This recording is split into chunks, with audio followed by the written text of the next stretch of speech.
চাওক কেইবাবাৰ ক'লোঁ আপুনি আকৌ একেটা প্ৰশ্ন কৰিছে 60 বছৰ ভাৰতবৰ্ষৰ লগত অসমৰ লগত অন্যায় কৰা দলটো 60 বছৰ অসমৰ ওপৰত শাসন কৰা দলটো অসমত থকা মানুহক ৰেচন কাৰ্ড দিব নোৱাৰিলে ঘৰ দিব নোৱাৰিলে বিজুলী বাতি দিব নোৱাৰিলে টয়লেট দিব নোৱাৰিলে গেছ চিলিণ্ডাৰ দিব নোৱাৰিলে বিনামূলীয়া শিক্ষা দিব নোৱাৰিলে বিনামূলীয়া পাঠ্যপুথি দিব নোৱাৰিলে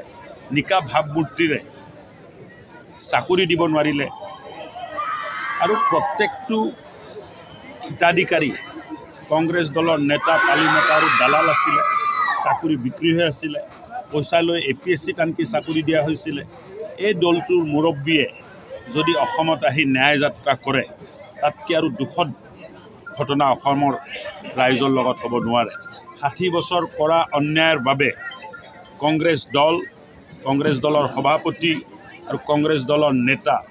ৰাহুল গান্ধী ডাঙৰীয়াই আঁঠুকাৰি অসমৰ ৰাইজৰ সন্মুখত প্ৰথমে মাফিৰ ভিক্ষা কৰিব লাগে ন্যায় নহয় অন্যায় কৰাৰ বাবে কংগ্ৰেছ দলে অসমৰ ৰাইজক আঁঠুকাৰি মাফ খুজিব